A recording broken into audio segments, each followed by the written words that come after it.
제가 가끔 어머니가 계시는 시골을 가는데요. 느끼는 게 있습니다. 어릴 때와 많이 달라졌다 하는 것입니다. 제가 어릴 때는 마을에 생기가 있었습니다. 지금은 아이들이 사라졌고 빈집도 생겼습니다. 가끔은 적마감을 느끼기도 합니다. 한때는 면에서 가장 큰 마을이었는데 지금은 스산한 느낌까지 드는 걸 보면 왠지 고향이 사라지는 건 아닐까 하는 아쉬움이 남기도 합니다. 우리 교회가 선운교회 세워질 때 그때는 참 한적했습니다. 사람이 드물었고 건물도 많이 들어서지 않았습니다. 하나둘 건물이 지어지고 이제 제법 활기가 느껴집니다. 지난주에 아이들 발표회가 있어서 초등학교에 다녀왔는데요.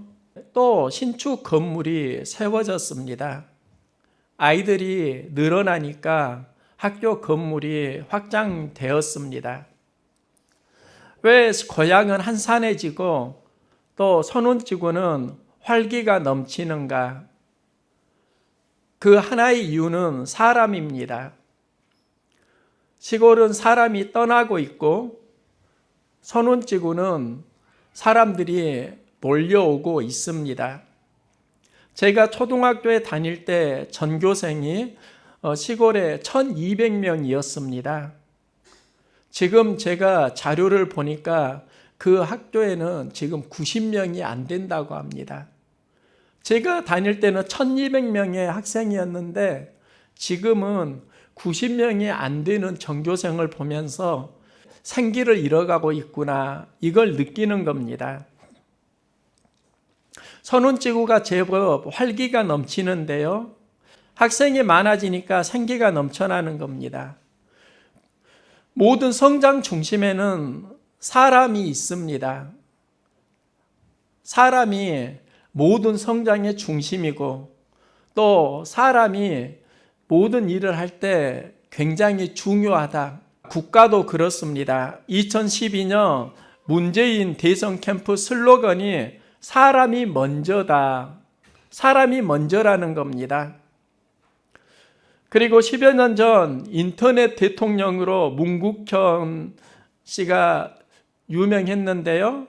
그가 대선에 출마할 때 슬로건이 사람이 희망이다. 박노해 시인은 사람만이 희망이다. 박노해 시인은 사람만이 희망이다. 여기서 말합니다. 사람에서 시작된다. 다시 사람만이 희망이다. 하나님은 하나님 나라를 열망하십니다. 예수님의 비전은 하나님 나라입니다. 하나님 나라를 예수님이 이루기 위해서 하신 일이 12제자 양육입니다. 사람을 양육하셨습니다. 하나님 나라에도 사람이 중요합니다. 하나님은 이스라엘 백성에게 가나안을 약속해 주셨습니다. 사람에게 약속하셨고 사람을 통해서 그 약속을 이루십니다. 선운지구는 제가 하나님께 받은 약속의 가나안입니다. 부목사로 사역을 하다가 선운지구에 개척을 했습니다.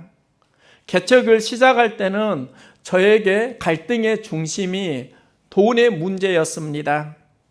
자녀들은 자라고 무언가를 해야 하는데 돈이 기반이 안 되니까 마음고생이 많았습니다.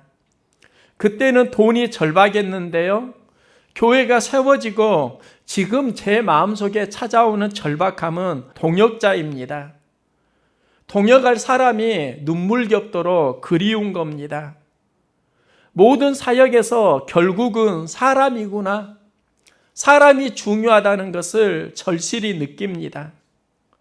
이스라엘 백성이 가나안으로 향하는 여정을 보면 가나안은 맺어야 하는 열매입니다. 이 과정에 장애물을 만나게 되는데요. 이 장애물을 극복하면서 가나안으로 들어갑니다. 가나안 여정에서 제일 먼저 만나는 적이 아말렉입니다. 아말렉은 넘어야 하는 장애물이고 또 적이기도 합니다. 우리도 살면서 약속을 붙들고 나아가는 그 신앙 여정에 아말렉을 만납니다. 장애물을 만납니다. 적을 만납니다. 이때 어떻게 우리는 아말렉을 극복해 갈 수 있는가? 오늘 본문을 통해서 그걸 보려고 합니다. 이스라엘 백성이 애굽을 나왔습니다. 애굽에 머무르면 애굽 왕의 지배를 받습니다. 애굽의 백성입니다. 바로 왕의 백성입니다. 하나님은 이스라엘 백성을 애굽의 바로 왕의 백성이 아니라 내가 택한 백성이다. 그래서 애굽에서 나오게 하고 가나안에 들어가게 하십니다. 결국 출애굽은 하나님의 백성으로 살 것인가, 애굽 바로의 백성으로 살 것인가의 전환점입니다. 이스라엘 백성은 출애굽을 통해서 하나님의 백성으로 출발하게 되고 이 하나님의 백성으로 살아가는 여정 가운데 만나는 적이 아말렉입니다. 어떻게 이스라엘 백성은 극복해 가는가? 이때 모세가 한 일이 있습니다. 모세가 여호수아에게 이르되 우리를 위하여 사람들을 택하여 나가서 아말렉과 싸우라. 모세가 아말렉을 만났을 때 여호수아에게 아말렉과 나가서 싸우라고 하는데 그 싸울 때 사람들을 택하여 나가서 싸우라. 여기에서 우리는 두 가지를 볼 수가 있습니다. 하나는 모세는 먼저 여호수아를 택했다는 겁니다. 왜 많은 사람들 중에 모세가 여호수아에게 이 말을 하게 되는가?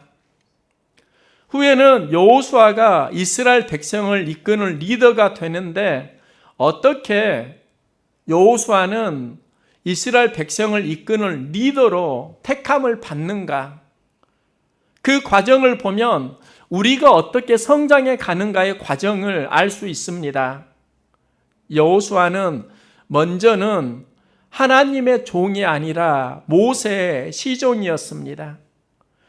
여호와의 종 모세가 죽은 후에 여호와께서 모세의 시종 눈의 아들 여호수아에게 일러 가라사대 모세를 여호와의 종이라고 하는데 그 뒤에 여호수아는 모세의 시종 눈의 아들 여호수아라고 합니다.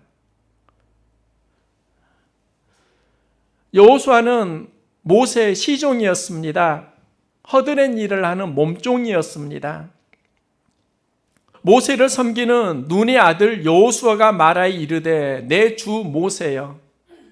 그럼 여호수아는 모세를 어떻게 섬겼는가? 주님처럼 극진히 섬겼다는 것을 알 수 있습니다. 여호수아는 모세의 종이었고 그를 존중하고 섬기는 사람이었습니다.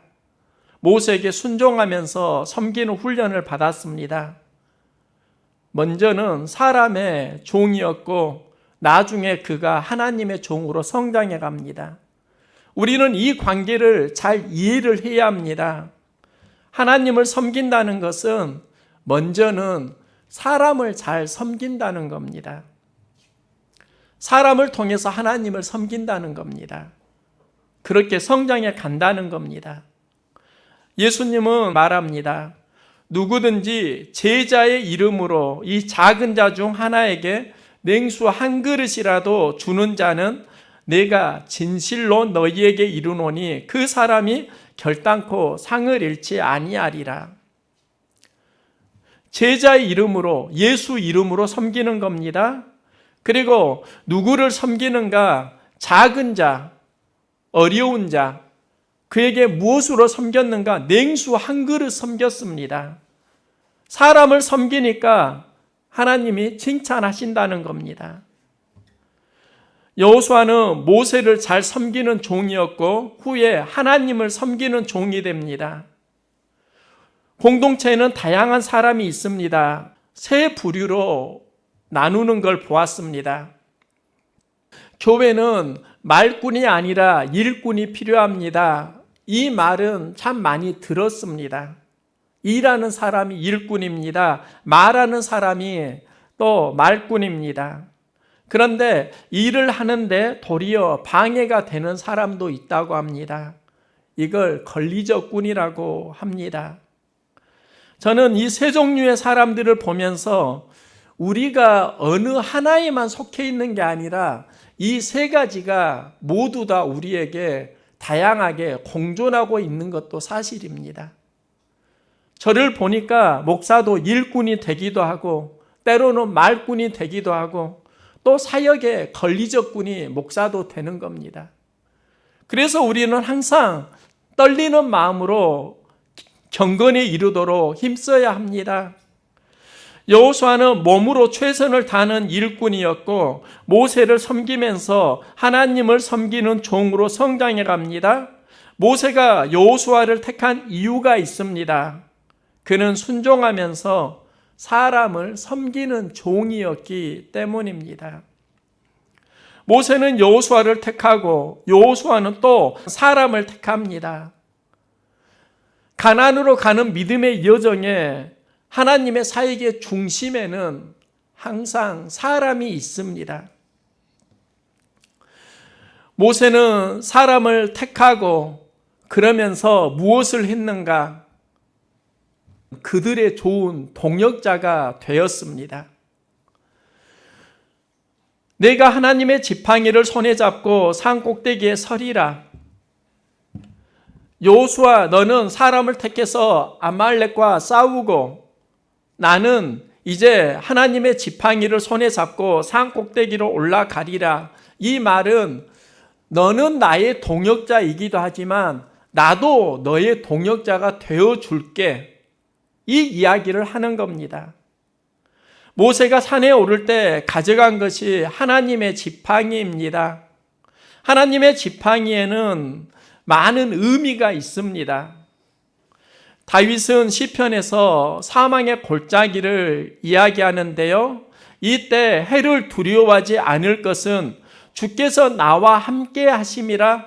주의 지팡이와 막대기가 나를 안위하시나이다. 사망의 골짜기를 다녀야 하는 상황에서 그가 가지고 다니는 게 주의 지팡이였고 주의 지팡이가 나를 보호하시고 인도하신다. 이 고백을 하고 있습니다. 지팡이가 보호와 인도의 의미라고요. 여기서 진짜 중요한 건 그 지팡이가 누구의 것이냐 하는 겁니다. 모세는 자신이 가지고 있는 지팡이를 내 것이라고 하지 않고 주의 지팡이라고 합니다. 다윗도 그것을 주의 지팡이라고 합니다. 하나님이 나를 보호하시고 인도하신다. 이 고백을 하고 있습니다. 모세가 사람을 택하고 하나님의 지팡이를 가지고 갑니다. 그가 간 곳이 바로 산 꼭대기이고 산 꼭대기에서 했던 일이 하나님께 손을 드는 겁니다. 이게 여러 가지 의미가 있는데요. 중보 기도라고도 할 수 있고 문제가 있을 때 모세는 하나님을 상대하고 있다. 이런 의미로도 이해할 수 있습니다. 우리가 어려움이 있을 때 현장에서 싸우는 사람들을 위해 중보 기도를 하는 겁니다. 또 문제가 있을 때 내가 누구를 상대해야 하는가? 그 문제, 그 환경이 아니라 하나님을 상대하는 겁니다. 하나님을 상대하면서 그는 현장에서 일하는, 현장에서 하나님의 말씀을 붙들고 아말렉과 대적하고 있는 여호수아와 이스라엘 백성들을 응원해 주는 겁니다. 교회는 사람을 택하고 또 그들을 위해 기도해야 합니다. 동역자를 택했으면 또한 그들의 동역자가 되어 주어야 합니다. 이게 건강한 공동체입니다. 고난을 넘으려고 하면 사람을 택해야 하고요. 또 사람을 세워 주어야 합니다.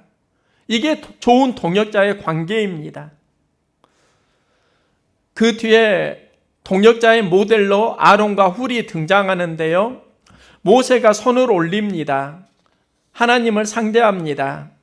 모세가 하나님께 손을 올리면 이스라엘이 이깁니다. 문제는 그때 모세 나이가 80입니다. 계속 손을 들 수가 없다는 겁니다. 우리도 무슨 일을 해 나가는 사역의 현장에 어떤 문제를 만나게 됩니다. 이때 쓰임받은 사람이 아론과 훌입니다. 아론과 훌은 동역자의 원리를 보여줍니다. 아론과 훌이 모세 손이 내려오는 것을 봅니다. 이때 돕는 방법이 있습니다. 가장 쉬운 것은 모세에게 손을 들라고 말하는 겁니다. 하지만 아론과 훌은 동역자의 원리를 찾습니다. 모세 나이가 80이고 손을 계속 들기가 어렵습니다. 어떻게 손을 들도록 할 것인가? 손을 드는 불편한 현장에 돌을 가져다 줍니다. 모세에게 앉게 합니다. 내려오는 손을 올려줍니다. 이게 동역의 굉장히 중요한 모델입니다. 모세가 이스라엘 백성을 이끄는 리더로 사역을 잘 감당해야 하지만 그에게도 연약함이 있습니다. 그 연약함을 도와주는 사람, 그가 아론과 훌입니다. 또 아론과 훌이 도울 때 성경은 이렇게 기도합니다. 아론과 훌이 한 사람은 이쪽에서 한 사람은 저쪽에서 모세의 손을 붙들어 올렸다. 이게 무슨 말일까요? 오른손이 약하면 오른쪽으로 가서 도와주었고 왼쪽이 약하면 왼쪽으로 가서 손을 붙들어 주었다는 겁니다. 여기에 신앙의 균형의 원리가 있습니다. 아론과 훌이 쓰임받을 위치를 찾을 때 내가 원하는 위치가 아니라 나를 필요로 하는 그 위치로 갔다는 겁니다. 우리는 쓰임받기를 원합니다. 그리고 내가 원하는 방법이 있습니다. 그런데 진짜 동역은요, 내가 원하는 게 아니라 내가 해야 하는 일을 찾아가는 겁니다. 그것이 돕는 일입니다. 그들은 한쪽으로 쏠리지 않았고요, 내려오는 손을 도와줍니다. 이스라엘은 이기게 되고 모세가 제단을 쌓고 그 이름을 여호와 니시라 하고 이르되 여호와께서 맹세하시기를 여호와가 아말렉과 더불어 대대로 싸우리라 하셨다 하였더라. 아말렉과의 전쟁에서 여호와 니시, 승리하게 하시는 하나님의 깃발이 나오게 됩니다. 이스라엘이 르비딤에서 아말렉을 무찌르고 했던 일이 제단을 쌓았다, 예배를 드렸다 이고요. 그 예배를 통해서 승리하게 하시는 하나님을 만납니다. 여호와 니시의 말이 아말렉을 싸워서 이기게 했다가 아니라 아말렉과 더불어 대대로 싸우리라입니다. 이건 과거의 사건이 아니라 현재 진행형입니다. 지금도 아말렉을 만날 수 있다는 이야기고요. 그 현장에서 내가 너희와 함께 승리하도록 싸워주겠다라는 이야기입니다. 하나님이 우리를 위해서 싸워주시도록 하기 위해서 어떻게 해야 하는가? 내가 하나님의 사람으로 택함을 받을 수 있기를 소망합니다. 내가 하나님의 사람으로 동역자로 설 수 있기를 소망합니다. 사람을 택해 서로 동역자가 되고 장애물과 싸우는 현장, 이게 영적 전쟁이고 여기서 승리하는 게 승리하게 하시는 하나님 여호와 니시의 경험입니다. 올해 선운교회 비전이 온몸이 자라게 하며 세우느니라. 이 비전은 에베소서 4장 15, 16절에 근거합니다. 오직 사랑 안에서 참된 것을 하여 범사에 그에게까지 자랄지라.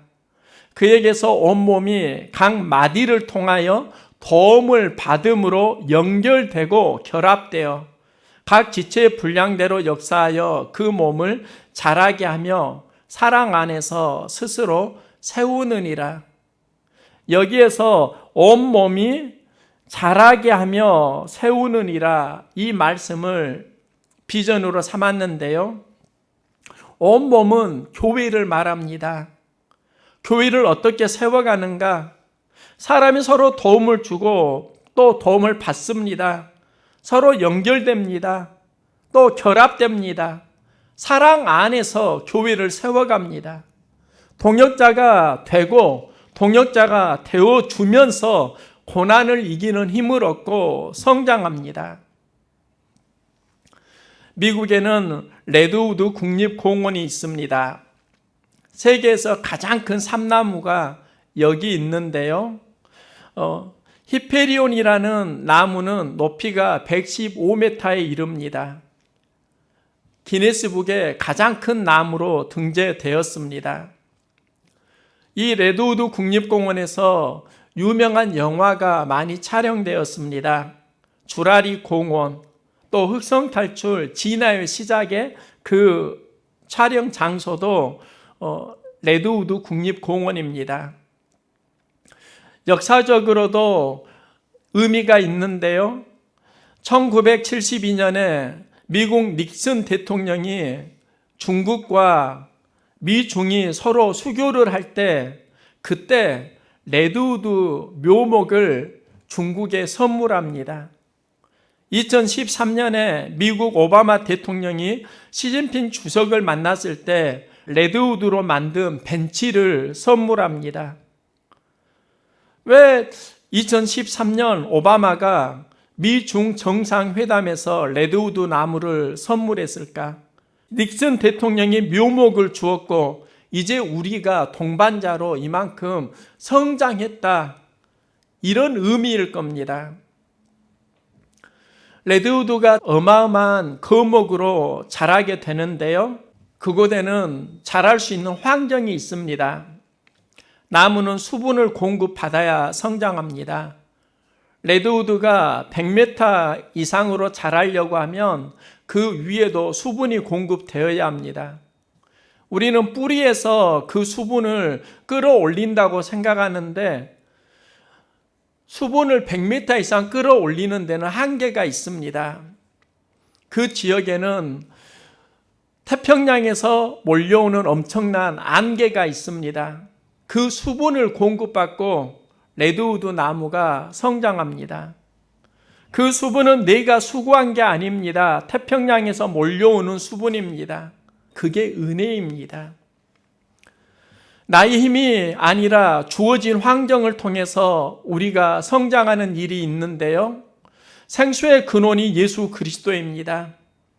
예수 그리스도의 은혜를 누리면서 우리는 성장하는 겁니다. 은혜가 소멸되면 우리의 생명력은 약화됩니다. 우리의 삶 가운데 은혜를 받는 특별한 은혜가 있기를 소망합니다. 또 살리는 은혜가 있기를 소망합니다. 교회 공동체는 여기에서 성장한다고요. 내가 은혜를 받아야 하고 내가 살리는 은혜에 쓰임 받아야 합니다. 은혜 받아야 살고 은혜 베풀어야 살린다는 겁니다. 우리는 살고 살리는 하나님의 동역자가 되어야 합니다. 그러기 위해서 예수 그리스도의 말씀이 나에게 에너지를 주어야 한다고요. 또 하나는 그 레드우드 나무가 100m까지 자란다고 하면 뿌리가 굉장히 튼튼해야 합니다. 그 나무가 굉장히 뿌리가 튼튼하리라고 생각합니다. 수십 메타 뻗어 있으리라고 생각합니다. 그런데 의외로 그 나무의 뿌리는 크지 않다고 합니다.